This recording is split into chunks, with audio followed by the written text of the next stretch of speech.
ನಮಸ್ಕಾರ ಸ್ನೇಹಿತರೆ, ಸ್ವಸ್ಥ ಸಮಾಜ ಯೂಟ್ಯೂಬ್ ಚಾನಲ್ಗೆ ತಮಗೆಲ್ಲರಿಗೂ ಸ್ವಾಗತ.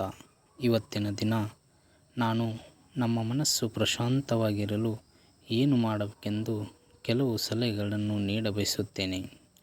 ಇವತ್ತಿನ ದಿನಗಳಲ್ಲಿ ನಾವು ಕೆಲಸ ಎಂದು ಕೆಲಸದ ಒತ್ತಡದಲ್ಲಿ ನಮ್ಮ ಆರೋಗ್ಯದ ಕಡೆ ಗಮನ ಕೊಡುವುದನ್ನು ಮರೆಯುತ್ತಿದ್ದೇವೆ. ನಮ್ಮ ಆರೋಗ್ಯ ಚೆನ್ನಾಗಿ ಇರಬೇಕೆಂದರೆ ನಾವು ಮಾನಸಿಕ ನೆಮ್ಮದಿಯಿಂದ ಇರುವುದನ್ನು ಕಲಿಯಬೇಕು. ನಾವು ಹೊರನೋಟಕ್ಕೆ ಶಾಂತವಾಗಿ ಇದ್ದರೂ ಕೂಡ ನಮ್ಮ ಒಳಮನಸ್ಸಿನಲ್ಲಿ ಥಾಟ್ ಪ್ರೊಸೆಸ್ ಎನ್ನುವುದು ಕಂಟಿನ್ಯೂಸ್ ಆಗಿ ರನ್ ಆಗುತ್ತಾ ಇರುತ್ತದೆ.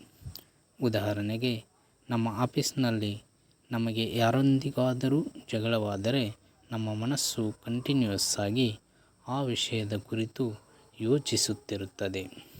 ಆದ್ದರಿಂದ ಇದನ್ನು ಆದಷ್ಟು ಕಡಿಮೆ ಮಾಡಬೇಕು. ಹೀಗೆ ಮಾಡಲು ನಾವು ಆಗಾಗ ನಮ್ಮ ಒಳಮನಸ್ಸಿಗೆ ಕೇಳಿಕೊಳ್ಳುತ್ತಿರಬೇಕು. ಏನೆಂದರೆ, ನಾನು ಸ್ವಲ್ಪ ಹೊತ್ತಿಗೆ ಮುಂಚೆ ಏನು ಯೋಚಿಸುತ್ತಿದ್ದೆ?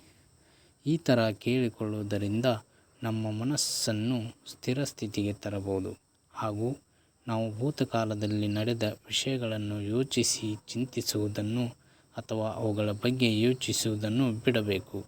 ಹೀಗೆ ಮಾಡುವುದರಿಂದ ಮನಸ್ಸು ಸ್ವಲ್ಪ ಮಟ್ಟಿಗೆ ಪ್ರಶಾಂತವಾಗುತ್ತದೆ. ಇದುವೇ ಪ್ರಶಾಂತವಾದ ಮನಸ್ಸು, ಇದುವೇ ಖುಷಿಯ ಮನಸ್ಸು. ಧನ್ಯವಾದಗಳು ಸ್ನೇಹಿತರೆ.